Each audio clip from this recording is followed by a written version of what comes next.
Hi. Hi.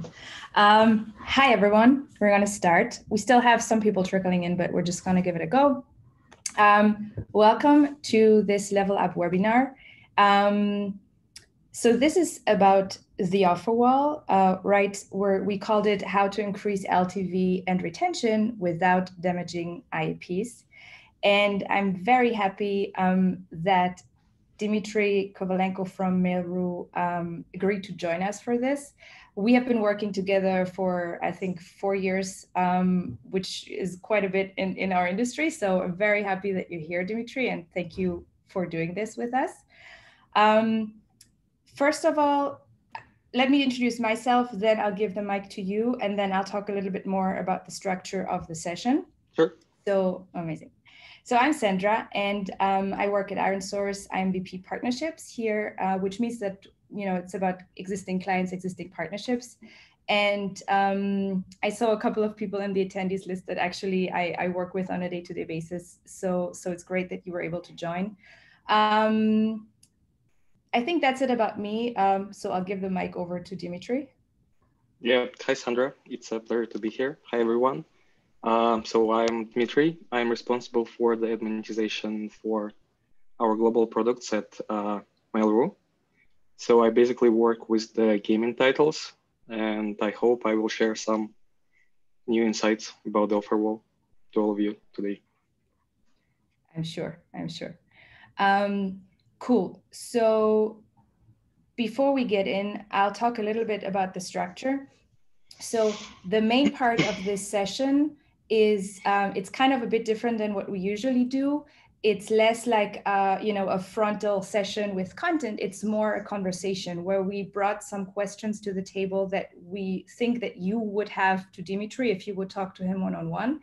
And I'm going to ask the questions and he's going to kind of share his experience. So this is going to be the main part of this webinar.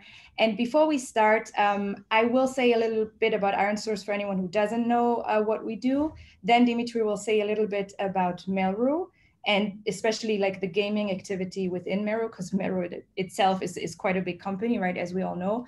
And then we have a little bit of a part where I'll talk a little bit about what the Offerwall is, just so everyone is aligned, like what it is about, just a few slides, and then we'll get into the questions.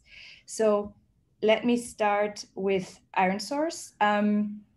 For anyone who doesn't know us, we're a company with headquarters in Tel Aviv.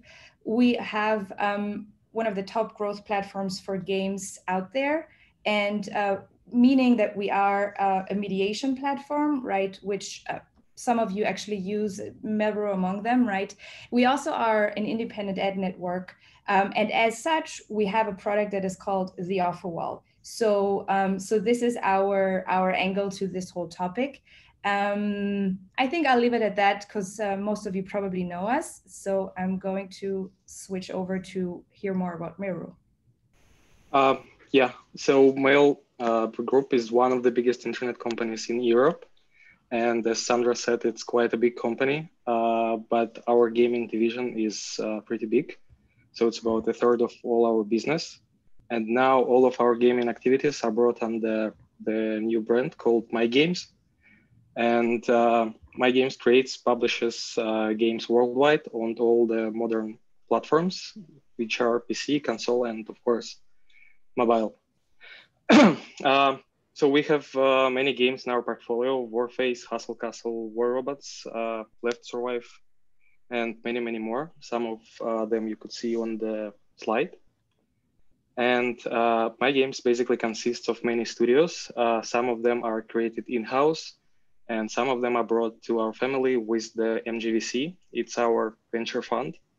So if any of you guys need investments in your studios, you know where to go. Yeah, and each studio independently determines the strategy and chooses what games they are creating and how. However, we have several cross-company divisions that helps the products with user acquisition, ad monetization, creative production, and other things. So basically, we work as an internal agencies or consultants, and this structure gives us the opportunity to see like all the data from all the games and see some trends and run lots of tests and experiments, and basically to share the knowledge to all the studios and games, including the ones that are just recently joined or created. From the monetization side, so we help the studios with the waterfalls and networks management, and to create or develop the ad placements and other useful stuff. And by the way, we recently started to work with some of the external studios. It's more like a closed beta, but if anyone from the listeners are interested, feel free to ping me, and I think we'll try to figure something out. Great. Yeah, sorry for the small promo. Perfect. Oh, all good. Perfect. So cool. Before we get into the main part, like I said, let's go over a very brief, like just baseline on what the Offerwall is for anyone of you who doesn't know that, right? So the Offerwall, first of all, is important for you to know that it's user initiated, meaning that it's not intrusive. The user gets to choose if he wants to engage with it or not. And it acts like a mini store. So what it is basically what you see here in the GIF. It's a list of different offers that reward different amounts of currency to the user if they engage with those offers. So the user completes the offer and gets the reward. That's very, very easily explained, the product. Let's talk about the type of users that are interested in this kind of product. So the Offerwall is very much geared towards users that are highly engaged with your game, but are, you know, not necessarily paying users, also paying users. And that's, I think, something interesting that Dmitry is going to share with us later. But actually the users that are very, very like in need of this ad unit are the ones that don't want to pay or can't pay, and they are looking for another way of getting a huge amount of currency in the game. And so this is where they fall, right? So you see here, you have the non-engaged users, which are not engaging with any ads or paying, right? Then you have the rewarded video users, who we all know that ad unit, it's very, very popular, right? So they are ready to pay with a very limited amount of their time, meaning 15 seconds, 20 seconds to watch a video. And then you have the Offerwall users who are ready to invest more of their time, right? They pay with their time, meaning it can be 5 minutes, 10 minutes, 15 minutes even to complete an offer, even longer, by the way, if they want a very big amount of currency. And then you have the payers. So I think this is an interesting way of looking at it, and it's going to help us later on as well. Just the flow, and then we'll get into the main part. Basically, you access the Offerwall via an access point within the game, and Dmitry actually has some really good recommendations on that. Then you choose an offer that you want to complete. You can understand the steps a bit better if you want, like what is necessary to do it. Sometimes this can be finish tutorial, reach level 2. It can also be reach level 7, right? Like depends on the offer. You can track the progress for each of them. If you do 2 at a time and you're stopping in the middle, whatever, something comes up, you can go back and check the progress, and then you collect the reward as you finish the task. This is the flow from the side of the user. Great. Without further ado, let's get into the first question. And what I want to start with is the baseline, I guess. Like, why did Melru actually get into Offerwalls and monetizing with this specific product? Yeah, sure. So we already had the experience with the rewarded videos, and we're enjoying the results that we were receiving. And we saw that the players actively engaged with the videos while the retentions and the IAPs stayed at the same level. So we wanted to test another user-initiated format, Offerwall. And after we started to explore more what the format is and how it works, we realized that it could be a great fit for our games, because it's basically a win-win for us and for the players. So the players receive the opportunity to get the currency without spending money, and we receive the opportunity to get the incremental revenue from the non-paying users, which seemed very interesting for us. Mm-hmm. And long story short, basically it worked as we expected almost, and the Offerwall showed great results. Mm-hmm. As for yeah. So how many of your apps are live now with the Offerwall? I know that you have quite a big portfolio, just a rough ballpark. Well, we started with one game and then added another one, and so like the results about the same. But now we have about 20 or like 20-ish games that have the offer wall, and I think we plan to increase the number further. And would you say that this ad unit works better on specific type of games, like because mid-core, casual, even hardcore? I don't know. Yeah, so initially what we read and what we've seen at other games, that offer wall is mainly used by the like mid-core, hardcore games like strategies, RPGs, etc. So we were adding the offer wall first to such kind of games in our portfolio, but after we tried adding the offer wall to the casual games, realized that the offer wall works there as good as in midcore. So I believe Offerwall could work like in any kind of game where you have the currency or some IAPs. Right. Okay. So by the way, regarding questions, guys, I didn't say this in the beginning, but we will have, this is going to take us, I think, in like 30 minutes roughly, and then we'll have another, however long we need for your questions. So if you want to add any questions to the Q&A or like just send it to us, feel free. Great. So the next thing that I want to ask you is around KPIs, right? Because like, what are the things that you look at when you measure an offer wall? So maybe you can talk about that. Yeah, sure. So for us, the KPIs are about the same as for the rewarded videos. So the main one is the ARPDAU, and the second one is engagement rate, which is the number of users engaging with the format out of all the daily audience. Right. Yeah. And like, I know you brought some numbers for you. So can you talk a bit about it? Yeah, of course. So regarding the ARPDAU, now we see that Offerwall brings about like 30 to 50 or 60% if comparing to the rewarded videos on Android. Unfortunately, it doesn't really work on iOS. And during the special events that we run, we see that the ARPDAU sometimes becomes even higher than the rewarded video ARPDAU. And regarding the engagement rate, it's like 4 to 6% in average. But again, during the special promotions, we see that number spikes up to 20% or sometimes even more. Wow, yeah. So we're going to have a part at the end about those special events, because I want to understand a few tips from your side as well about that. So we're going to get into it deeper soon. What would you say engagement rate is influenced by the most?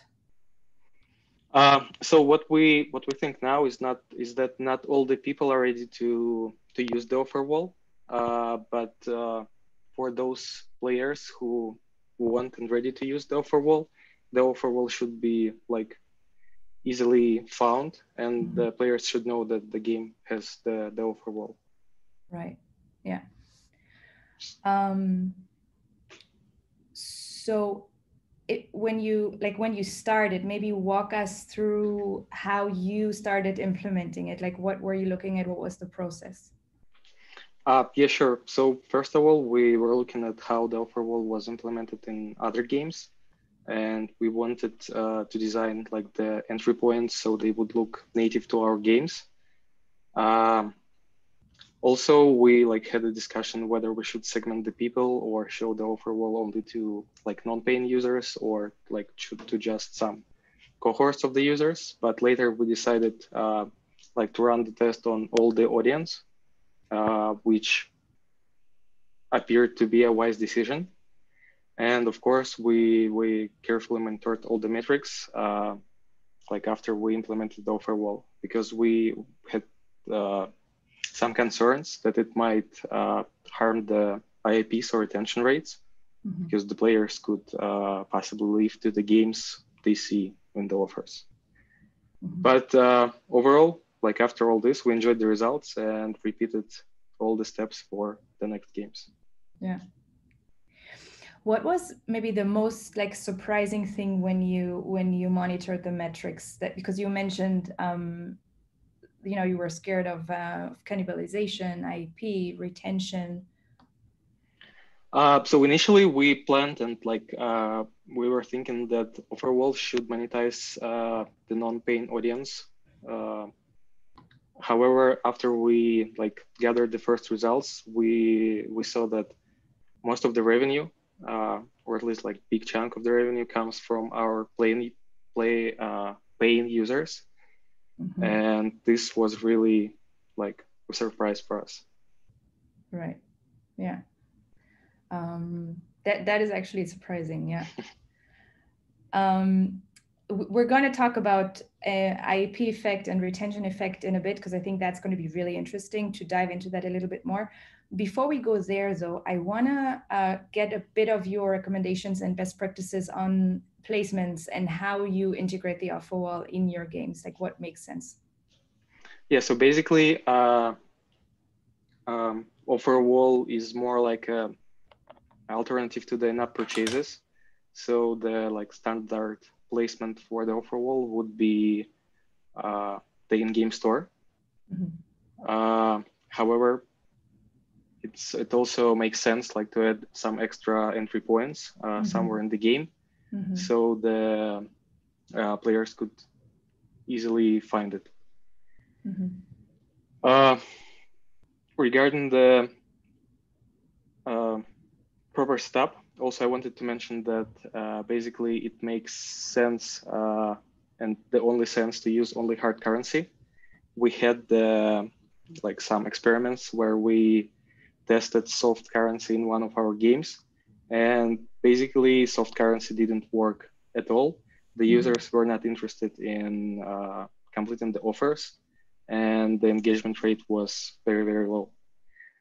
And another important thing that I mentioned, that the offer wall should be easily found.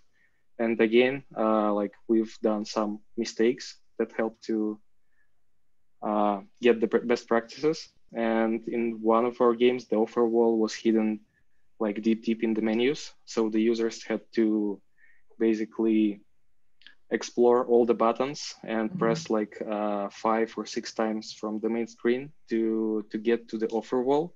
And of course, not so many, if at all, players got there. Right. Yeah. So what would you say the top mistake is? Because there are so many tips from your side. What's the top thing? Would it be what you just said? If the offer wall set up properly, I mean, if it uses the hard currency and the exchange rate is about the same as for your in-app purchases as you sell the currency, the main mistake is to hide the offer wall or make it small and not really visible button. Yeah. Because again, not all the players are ready to use the offer wall, but for the ones who are ready, it should be accessible. Right. Yeah. I think you also brought 2 examples here, so maybe you can walk us through these. Yeah, so the first one is Hustle Castle, and the offer wall placement is standard. It uses the in-game store. And the second one is from World Above. And besides the standard in-game store placement, we've also added the placement in the stats bar above, which is visible almost on every screen in the game. And it shows amazingly great results. Right. Yeah. So I would recommend to experiment with the entry points and to add some extra ones if it's suitable for the game. Yeah. I think specifically World Above is also quite a casual game, right? So it's definitely interesting that you get those results, even of it being a little bit more casual than Hustle Castle, for example. Yeah, it's one of those games that showed amazing results with the offer wall, while it's not so mid-core or hardcore. Right. Yeah. So let's go to the the very like, core of probably what everyone is asking themselves. And I hear this a lot, when I talk to partners about this product, like what's the effect on in-app purchases? Like, I think that's the main worry, and it was yours as well. So this is going to be very interesting for you to share your experience here. Yeah, indeed, it's like the main concern that all our studios have, and as I know, all the in general, all the potential users of the Offerwall has. But what we've seen and what was the surprise for us, that the paying users are really interested in the format, and they use it more often than non-paying users, and complete harder results, harder offers to get more rewards.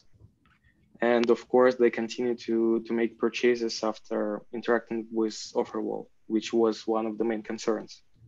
And now we see that the paying users bring us up to 2 or even 2.5 times more revenue from the Offerwall than the non-paying users. So basically, what we saw in our games after implementing the Offerwall, that the IAP and rewarded video LTV stayed about at the same level, while the Offerwall LTV increased the overall LTV. Right. It's interesting because it means that users who pay with their money also are ready to pay with their time, and they won't stop paying with their money. So basically, it keeps going. Yeah, we were thinking about this, and our main hypothesis now is that the paying users are engaged in the game, and in order to be ready to complete some hard and rewarding task, they become even more engaged as they spend additional time to get more currency and to progress to the game further. Right. Yeah.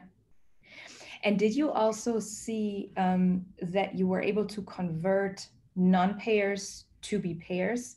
Because that's one of the things that psychologically would make sense, because if you are so engaged that you want that big chunk of currency, but you don't want to pay for it, now you engage with the offer, you get it, and you have that experience of, I guess, satisfaction and advancement in the game. And then the next time you have this option of maybe paying, you might pay. Unfortunately, no. However, what we've and it's definitely something that we are going to explore. And thanks for recommendations. But what we seen in general, that if we compare the average players who use the Offerwall and average players who do not use the Offerwall, we see that they pay a bit more in-app purchases as well. I'm not 100% sure yet if it's connected to the Offerwall, or it's just the kind of players that engage with the Offerwall, but we'll explore. Yeah, I'll share the insights. Interesting. Yeah. And I think the second part of this question would be, what is the effect on the retention, right? Because that's another worry that you had, and that also, because when you complete a task for another game, you are deeply in that game. Even if you just finished a tutorial and it takes you 5 minutes, you are very much living that game. So do they come back, I guess, is the question.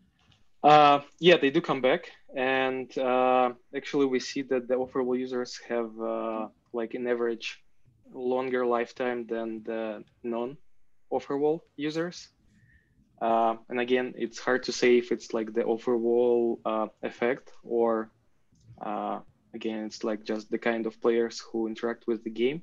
But we see that the users complete the offers and come back to the game.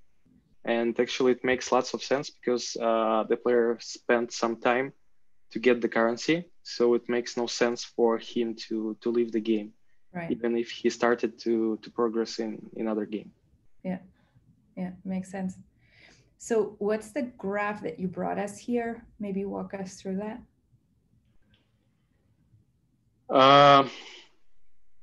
These are the retention rates from the non-Offerwall users and Offerwall users. To be honest, it's not really our graph. It's just a graph that I found in one of the studies regarding the Offerwalls.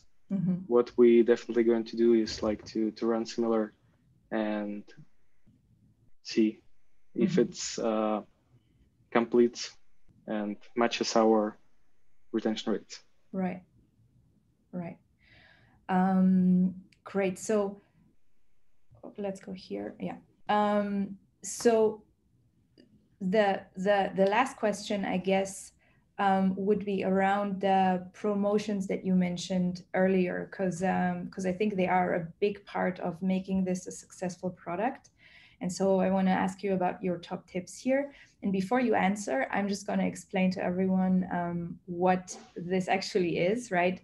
So special promotions, or we call them double credit promotions, even though it can be triple or even 4 times, are like kind of limited time events that you run, and you can set them up directly on the platform. You can say Friday noon until Sunday night, double the rewards in the offer wall that the users get. And that's something that will just make it like very special for the users to complete offers. But there are a lot of things that need to happen from the developer side in addition to just turning it on. And that's, I think, where you have a lot of good tips to share.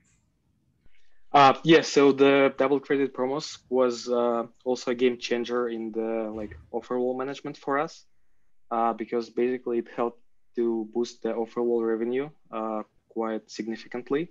Mm-hmm. So basically, if speaking about recommendation, we definitely recommend to run the DCPs regularly. As like it says, we run it like once or twice per month. And it's necessary to prepare the game itself to run the promotions. The game needs to show some kind of notification to the players that so it currently runs the promotion. It could be a pop-up that shows that the promotion is live now, or it could be some sign above the offer wall entry point that shows like X2 or X3 rewards. And in the best case, it could be both. And it definitely drives the results up. Yeah. You also brought us this graph. Can you walk us through that? Yeah, of course. So basically, it's a graph of one of our games running the first 2 double credit promotions. And it was the first time we've tested these events. And basically, what we found out that the double credit promotion does the spike in the revenue during the days when the promotion is live. But what it also does, it just raises the bar of the revenue, like the standard one, above.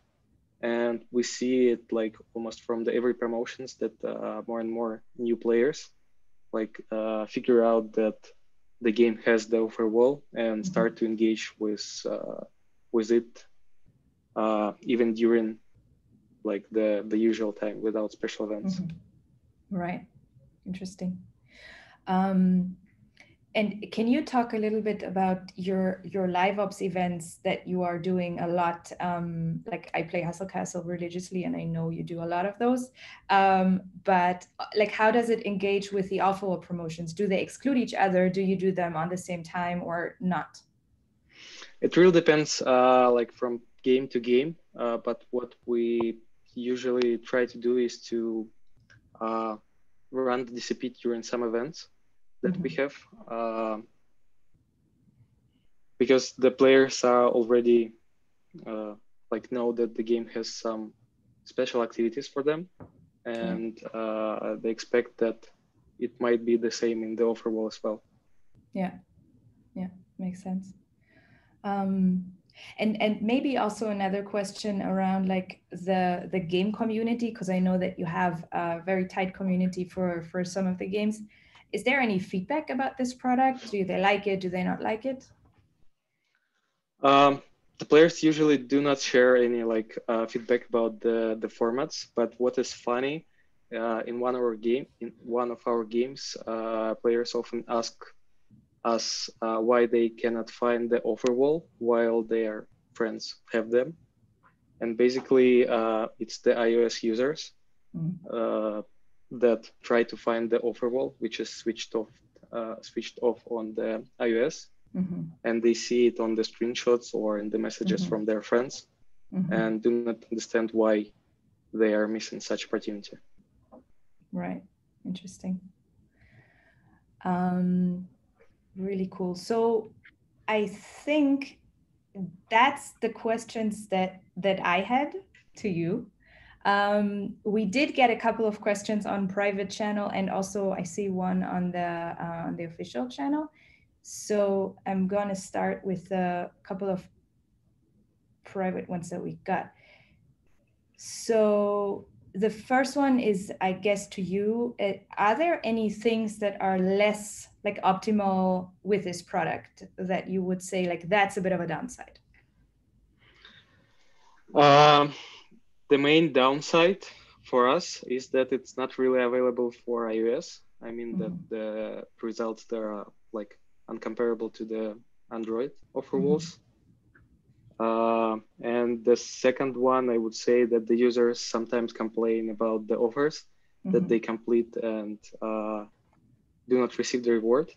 But thanks to ironSource, we deal with these users. Right. Yeah. Cool. And also one question that I see is, what are some average eCPMs that you see on the Offerwall? And that's a question that I can answer because I was expecting something like that. So I actually put a benchmark slide here. So I'm just gonna pull that up. It's right here. So this is the numbers that we see from the side of the network, right? Which is, this is US Android. And we're talking about an average of $530 eCPMs, which is about 10 times what you would see on a rewarded video these days. So it's very, very significant. Obviously, compared to rewarded video, the engagement rate is lower, right? Because of the nature of the product. And we spoke about this also from your experience. So engagement rate on rewarded video usually is somewhere like above 30%, definitely, maybe even like 40, 50, depending on the game. So that they kind of balance each other. And then you end up with an average ARPDAU contribution of 7 cents. That's the numbers that we see. So I hope this answers the question. And then we have one QA question that is to you, I guess. And someone is asking, I can't see who, is there no fear of being rejected from the store, I guess? From the Android store. Yeah, I can start, and maybe you'll add something to this. Yeah. So basically, iOS App Store restricted the offers that are directed to the app campaigns. That's why the iOS results are not so great lately for the last couple of years. But there are no restrictions about the offer walls from the Google Play. So there's definitely no fear of being rejected due to Offerwall. Yeah. Someone is asking, how long have you been using the Offerwall, and how much long-term testing, I guess, on the LTV did you do? We have the Offerwall for a couple of years. Actually, hard to remember, 2 or 3. Of course, we were mainly measuring the effects right after we implemented the Offerwall, and then several times we returned back and see if anything changed. So I would say it's more medium-term effects, which we couldn't find. Regarding the long-term, we still see that some of the players that were engaging with the Offerwall, back when it was introduced from our core audience, are still in the game and still basically pay and sometimes participate in the offer wall, especially during the DCP events. Right. I also have a question that maybe I can take, and that is because it's more on the product level. Do you track what kind of offers players get, and are you able to blacklist some apps similar to Rewarded Video? So I'll start and you can add if you want. Basically, yeah, you can track it. You can kind of pick and choose. You can blacklist on the developer level. It's the same setup like Rewarded Video. If you don't want to show your direct competitors because you don't want to take that risk, you can blacklist them. And most of the offers that are available, like I said, are what we call CPE offers. If any of you are doing user acquisition, you are well familiar with this channel probably.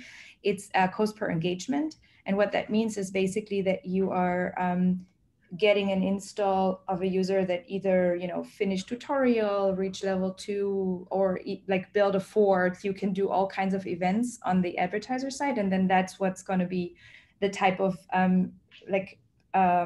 offer that is available on the monetization side.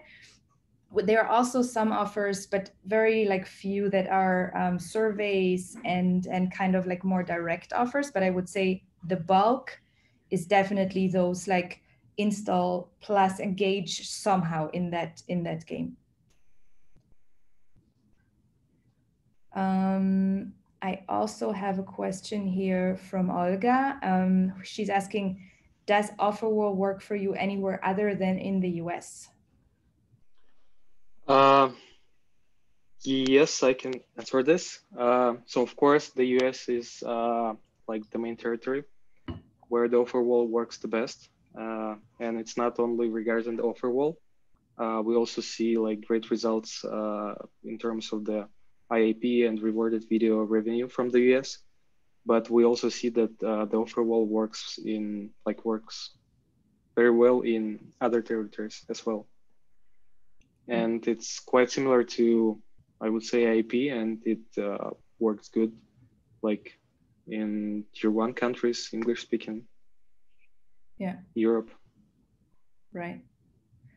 I also can add to that's what we see from our side as well. The US is of course the strongest one, as it is in rewarded video as well, but we also see great results in tier 1 and tier 2 as well.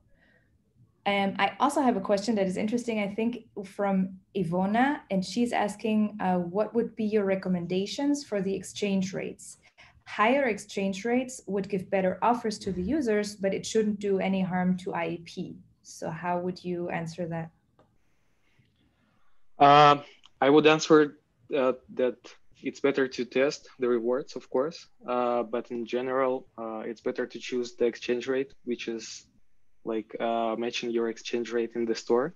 So basically, if you sell the hard currency, you already have the exchange rate, and it's definitely better to start and use the same exchange rate, or at least to stay within the same range of these exchange rates, because basically making it much cheaper might not interest the players to complete the offers.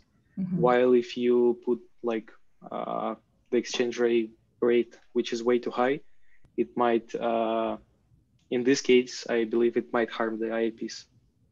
Right, I agree. Yeah. Great. I think maybe one more question, and then we cut there.